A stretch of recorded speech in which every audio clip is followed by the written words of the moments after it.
So a little over 2 weeks ago, I dropped my mock draft 1.0 and you guys seem to love it. I ended up getting over 5,000 views in that. I told you guys the other day, if you get over 5,000 views in this video, I will drop the second version of my mock draft, and let me tell you, it is a lot different. And I promise you guys, I will be dropping more mock drafts as the season goes on, as the playoffs go on, and as we approach the draft. We don't know when the draft is going to be, so I'm sure my mind is going to change a bunch by that time. But with that being said, before we get into our 2.0 mock draft, please subscribe to the channel, turn on the post notifications, and like this video so I can keep bringing you guys videos like this. Now, let's go into it. With the first pick in the 2020 NBA draft, I have the Minnesota Timberwolves selecting LaMelo Ball. So LaMelo Ball is a point guard, obviously, and he comes from Australia. He played over a season in Australia, but he's from the United States, and he's been playing all over the place. And you guys might be questioning, why would we draft another point guard for the Timberwolves when we have D'Angelo Russell? And if you guys didn't know, I am a Minnesota Timberwolves fan, and in the last mock draft, this is not who I had them taking, but now I do. LaMelo Ball at number 1. I think that both LaMelo Ball and D'Angelo Russell have the skill set to play alongside another point guard, and you can stagger their minutes and have a point guard, one of those two, on the floor at all times. So I think LaMelo Ball is the best prospect in this draft, and if the Timberwolves are taking a player with the number 1 pick instead of trading it away, I think that that player should be LaMelo Ball. I think he might not fit the best, but I do think that he is the most talented player, and that's why I have him going number 1 overall to the Minnesota Timberwolves. At number 2, another change from the 1.0. If you guys haven't seen 1.0, go check that out. But at number 2, I have the Golden State Warriors drafting Anthony Edwards. Originally, he went 1 to Minnesota in my last mock draft. Now he is going number 2 to the Golden State Warriors. Again, he might not fit the best, but I think if you run a lineup of Stephen Curry, Klay Thompson, Anthony Edwards, Andrew Wiggins, and then Draymond Green in a super small ball lineup for the playoffs, this is something that could work out. And you also have a little bit of flexibility there if you're running Wiggins at the 3 or Edwards at the 3, or if you have Klay and Wiggins out together, or if you have Klay and Edwards out together, or Edwards and Wiggins out there together. I think there's a lot of potential there. So that's who I'm taking there. I don't think they're going to fit with the number 2 pick if they do select someone, but I really think they're going to trade it. But if they do take someone, I think they'll go for best player available, and I think to them that is Anthony Edwards. With the 3rd overall pick in the 2020 NBA draft, I have the Charlotte Hornets selecting James Wiseman, a center out of Memphis. So he only played a few college games, and everybody knows the story of James Wiseman. He's a really highly rated prospect coming out of high school, but the tape seems to be pretty good, but we just don't really know because he only played, I think, 3 college games. He's got a super physical body that I think is like built to be a modern NBA day center. But James Wiseman does have his own risks. But for Charlotte, I think they could use a big rim-protecting presence. And last draft, I had them taking OKONGWU, I believe. And this time they get a bigger body center to play alongside some of their younger guys like Bridges, like Graham. And I guess also PJ Washington next to James Wiseman sounds pretty nice. So I have James Wiseman going number 3rd overall. With the 4th pick in the 2020 NBA draft, I have the Chicago Bulls drafting DENI AVDIJA. So DENI AVDIJA comes from Israel, and he is a combo forward, like a small forward, power forward combo type player. He presents a lot of interesting skills. He's one of those players that doesn't do anything at an elite level, but he does a lot of things at a solid level. He can shoot decently. He's shown flashes of improved shooting, which is very encouraging. But he can handle the ball, he can pass the ball really well, and he holds his own on the defensive side of the floor. And I think that's something that's important for the Bulls. They could have a lot of potential with a lineup of AVDIJA. You could have him running the 3, so you could have Kobe White, Zach LaVine, AVDIJA, Lauri Markkanen, and Wendell Carter Jr. You could also run him at the 4 and put out a lineup of Kobe White, Zach LaVine, whoever else you want at the 3. Then you could have DENI at the 4 and Wendell at the 5, or you could even put Lauri Markkanen at the 5. So there are some options there, and I think DENI fits that team's needs, and I think that they really could build something with him. He's the type of player where he could end up not being very good, and he could fizzle out, or he could be the best player from this draft. And I don't know which side I'm leaning, but I'm willing to bet on the upside there for the Chicago Bulls, and I have him going 4th overall. With the 5th pick in the 2020 NBA Draft, I have the Cleveland Cavaliers selecting Isaac Okoro from Auburn. Okoro's a wing player, kind of a 2 or a 3, depending on what team he ends up on. I stayed away from a couple point guards that are still left, like Haliburton, Killian Hayes, and Cole Anthony, because the Cleveland Cavaliers already have Colin Sexton and Darius Garland. There's no place to take another small guard. You could argue Haliburton because he does have some good size, but I think that you have to go with Okoro here. He can play that 2 or the 3. Him and Kevin Porter Jr. can kind of play next to each other or play with offsetting minutes. I think it would work out really well. Okoro is one of the best defenders in this class. He can guard from 1 through 4 in my opinion. He's got good size. I believe he's 6'6", but he has a very built body to be in the NBA. And I think that him alongside Sexton, Garland, Porter Jr., and Drummond would work really nicely. Another wing player for them is something they can always use. So I'm going to go with Isaac Okoro at number 5. With the 6th pick in the 2020 NBA Draft, I have the Atlanta Hawks selecting Tyrese Haliburton from Iowa State. Tyrese Haliburton, like I said earlier, is a point guard, got about a 6'5" or 6'6" frame, and he's very long and he's a good defender. His shooting prospects look a little iffy, but I think with surrounding him with Trae Young and then also competent shooters like John Collins, Cam Reddish, I think that he could fit really nicely there, playing like a shooting guard and also backup point guard role behind Trae Young. He's got the size to help Trae Young become not help Trae Young become a good defender, but help limit Trae Young's mistakes by covering them up, playing alongside of him. And I think that Tyrese Haliburton would just be a very good fit for this Hawks team. I think he has decent upside, but I think his floor is higher than a lot of these players. And I don't hate running 2 point guards next to each other, especially when one has the length that Tyrese Haliburton does. So that's why I have him going 6th overall to the Atlanta Hawks. With the 7th pick in the 2020 NBA Draft, I have Detroit selecting Killian Hayes from France, another guard, mostly a point guard, and many people have kind of compared him to D'Angelo Russell. They both are lefty-dominant player, left-handed point guard.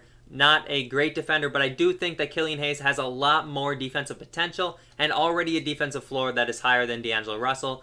Not quite the shooter he is, but he gets to the basket a little bit better as well. And I think with a little bit of time in the NBA, Killian Hayes could prove to be the best player in this draft. The problem with Detroit is they really could use like a LaMelo Ball to excite their franchise, and potentially LaMelo could be the best player, but they don't have the number 1 pick. They fell in the draft all the way down to 7. I see them as a trade-up potential partner for the Timberwolves or the Golden State Warriors, so be on the lookout for that. But Detroit, in this mock draft, is taking Killian Hayes to be their point guard of the future, especially with Derrick Rose on the final year of a 1-year contract, or he'll have 1 year left on his contract for about $7 or $8 million. You can trade him away and try and focus on Killian Hayes, or let Killian Hayes learn from Derrick Rose. With the 8th pick going to the New York Knicks in the 2020 NBA Draft, I have Cole Anthony from the University of North Carolina. I had Cole Anthony quite a bit lower on my last mock draft, but I have him up here higher because I think that he would really excite the New York Knicks franchise. If they can't get LaMelo Ball, if they don't trade up to select LaMelo Ball at number 1, I think that Cole Anthony will be there at 8, and he is who they should take to excite the franchise. I believe he's from New York, and I've seen pictures of him already in Knicks jerseys, photoshopped, and even a real picture from, I think, Slam Magazine in a New York Knicks jersey.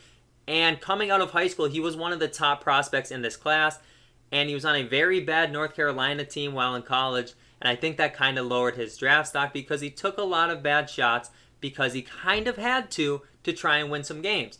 Now, going into the league, I think that he would really bring some fan interest back to Madison Square Garden, playing alongside RJ Barrett, Mitchell Robinson. I think Cole Anthony could be a very good piece there, and he fills a need of point guard that very, very desperate for the New York Knicks. So that's why I have Cole Anthony going number 8 overall to New York. At number 9 in the 2020 NBA Draft, I have the Charlotte Hornets selecting Onyeka Okongwu, a forward/center from USC. So Okongwu fell a lot from my last mock draft. I had him at number 3, and now he's all the way down to number 9. And it's more so just how the board fell. I didn't see him fitting in well at any of these other teams above him except for Charlotte. And Charlotte wasn't going to take Okongwu if James Wiseman is there. Probably. So with that being said, Okongwu goes number 9 to Washington. Sure, they have a power forward and center duo in Rui Hachimura and in Thomas Bryant, but Okongwu is the best player available on the board, and I think that they just go ahead and take him. They could use a small forward like Devin Vassell, and I had them taking Devin Vassell in the last mock draft, I believe, but I think Onyeka Okongwu will be a better player than Vassell, and they're going to bet on that happening here by taking him at number 9. With the 10th pick in the 2020 NBA Draft, I have the Phoenix Suns selecting Obi Toppin. This is the same selection they had in my last mock draft, and I think he just kind of fills the need that they have, a power forward option. I'm lower on Obi Toppin than a lot of people are. I don't think that his defense is going to be anywhere near league average when he gets into the league, and I think his offense is slightly overhyped coming out of college. I think his lanes to the basket will get taken away a lot easier in the NBA, which means he will not be able to get to the rim and finish with his monstrous dunks like he was at Dayton.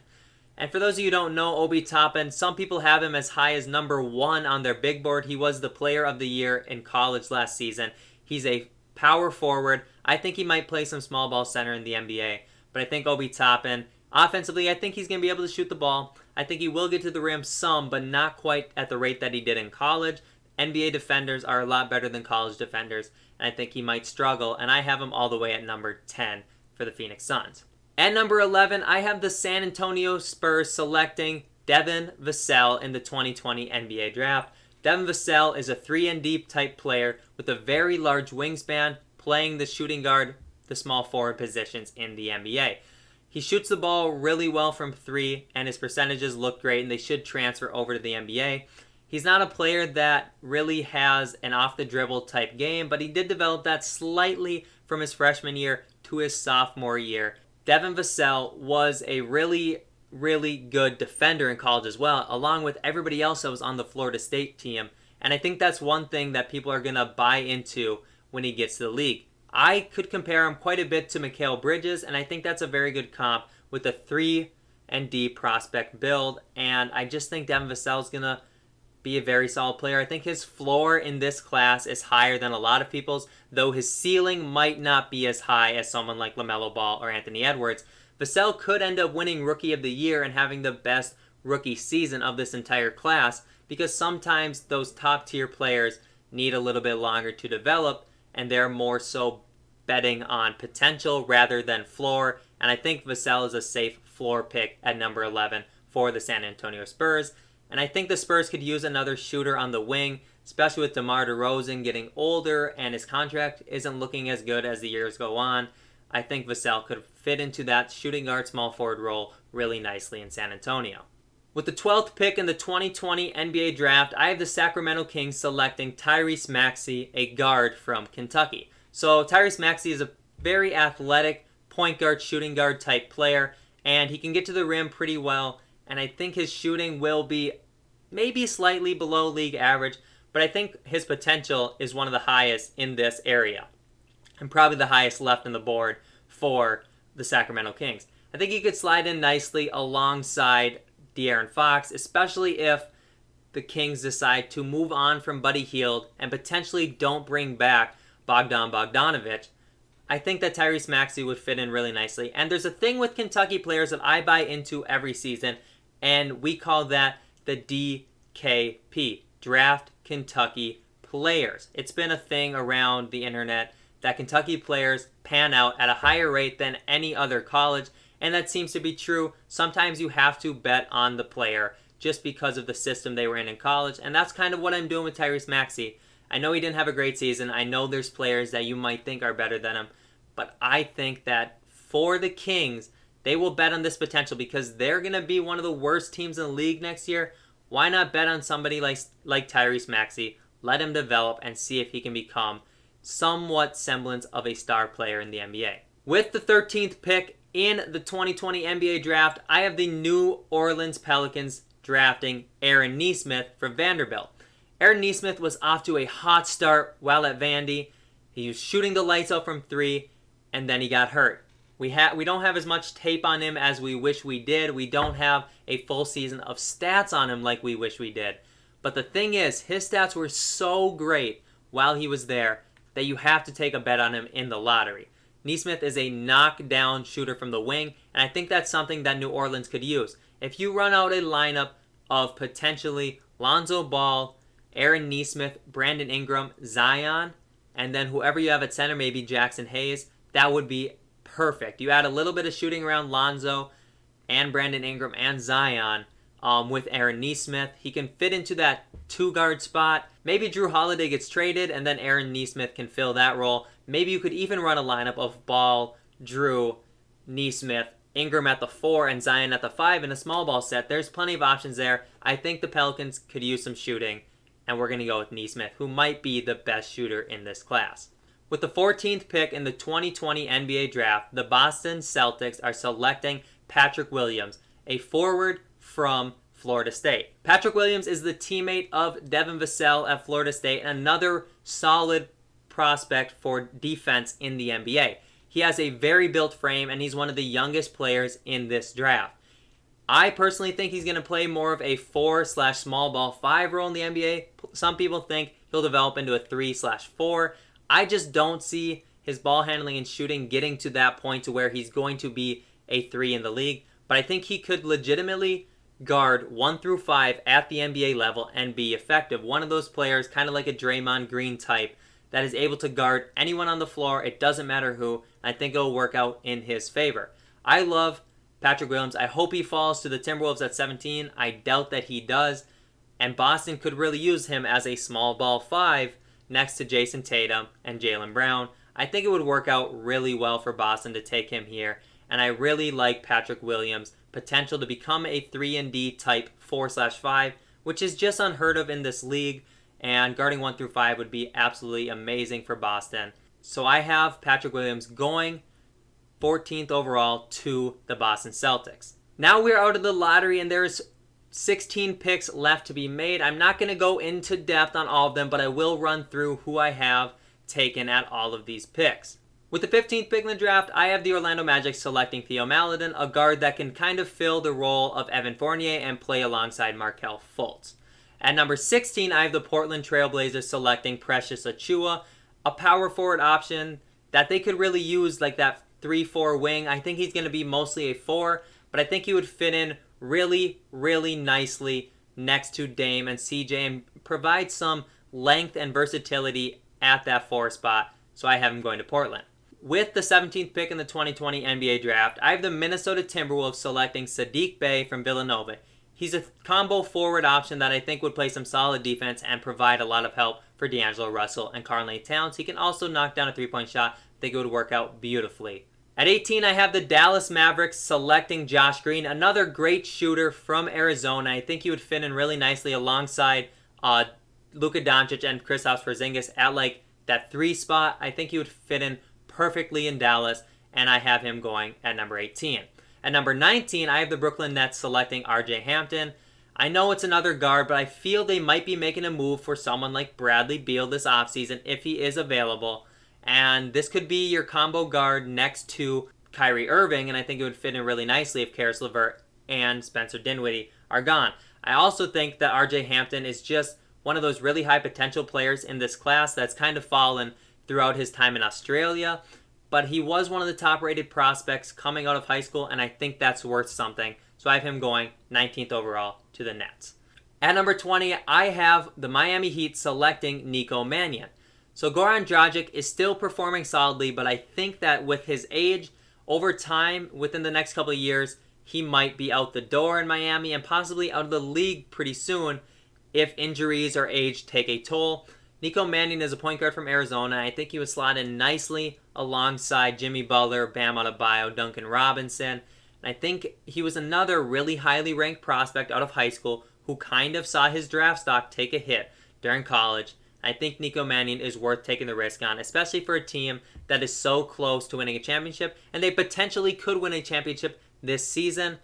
So I have them going with Nico Mannion at number 20. With the 21st pick, I have the Philadelphia 76ers selecting possibly the best shooter in this class, definitely the best form, in my opinion, in Tyrell Terry. Point guard from Stanford, knockdown shooter, undersized, probably not going to be a great defender. Smart player though, and can hit shots.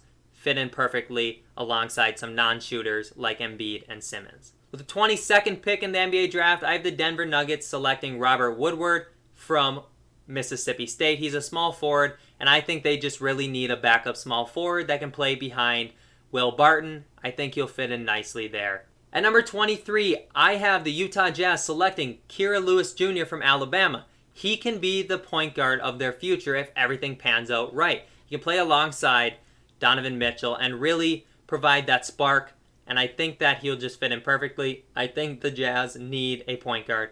I think that Kira Lewis Jr. fills that role. With the 24th pick, I have the Milwaukee Bucks selecting Aleksej Pokusevski. So Poku, as many call him, is a very interesting prospect. Some people have him going as high as the top 5 in their mock drafts. I'm not as high on him because I think he's a very boom or bust player, and I think the bust potential is a lot higher than the boom potential. Some teams aren't willing to risk that, but I think the Bucks might try and do that. They obviously developed Giannis from nothing to greatness, and they could potentially do that with Poku as well. So I think that Pokusevski for the Bucks makes a lot of sense. He's a power forward that can handle the ball, potentially be a good three-point shooter, and I think that they're willing to take that gamble and see if he can become their next star player.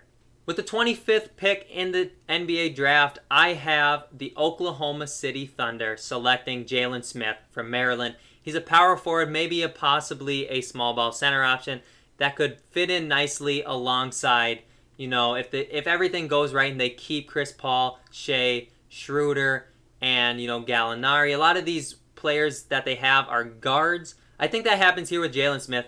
Get his power forward in here, and I think it would work out really nicely next to Steven Adams, because I doubt that Adams gets traded unless somebody wants to take on his contract. So I have Jalen Smith going 25 to the Thunder.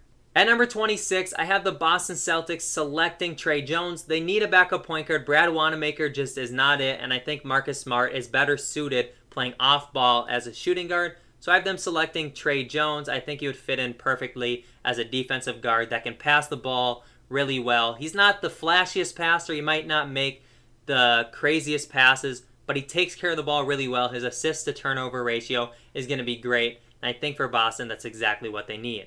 At number 27, I have the New York Knicks selecting Jaden McDaniels. I think he's another high ceiling type player that just draft stock kind of plummeted throughout college. I think they're going to take a gamble on someone like McDaniels and see if he can be another really good player for them to play that power forward position next to Mitchell Robinson. I think he's the best player available on the board with the highest potential, and I think that's what New York is looking for. So I'm going to go Jaden McDaniels at number 27. At number 28, I'm going to have the Los Angeles Lakers selecting Desmond Bane. Desmond Bane is a player that a lot of people have lower on their board, but Draft Twitter loves Desmond Bane, and so do I. He's a shooting guard, and I think he'll just shoot the ball better than anybody else on the Lakers is. I mean, they have looked pathetic from beyond the arc, and I think Desmond Bane would provide that for them. A little bit more shooting around Anthony Davis and LeBron James couldn't hurt. With the 29th pick, I have the Toronto Raptors selecting Isaiah Stewart. I think Stewart is another very interesting player. He plays the center spot. We don't know what's going to happen with Serge Ibaka and Marcus Gasol. I think that Isaiah Stewart from Washington can come in and be a very impactful player for the Toronto Raptors if his cards fall right. And with the last pick in the 2020 NBA Draft, first round, the 30th pick, the Boston Celtics are selecting Zeke Naji from Arizona. The third Arizona player to come off the board. Zeke Naji is a very athletic big that can play the power forward or the center. The Boston Celtics need a center. They could have Naji there, and I think it would fit in perfectly. They also got Patrick Williams, so you can use those two interchangeably. You can maybe run them together at the 4 and the 5 if they develop right. I think Zeke Naji is a very interesting player. He's proving that he might be able to have a competent three-point shot in the NBA, should be a solid defender with his athleticism and length, and I think he would just fit what the Boston Celtics are trying to do perfectly if he does develop into that NBA level rotation player. And I could see that happening with Naji, so I have him going 30th to the Boston Celtics. So that is going to wrap up the 2020 NBA Mock Draft 2.0. I hope you guys did enjoy. If you haven't seen 1.0, that is linked in the description. Make sure to check that out. That one you guys seem to love for those of you that have already seen it. If you haven't seen it, like I said, go check it out. Subscribe for more content like this. I also do a lot of NBA 2K21 content, mostly rebuilds. I have a My GM series that's going great, a My Career series as well. I hope you guys stick around to the channel. I appreciate all the love. Thank you guys so much. Subscribe if you're new. Turn on the post notifications. Like the video. I hope the NBA draft happens sooner or later, but we will have to see. Thank you guys so much for watching. I'll see you in the next one. Peace out.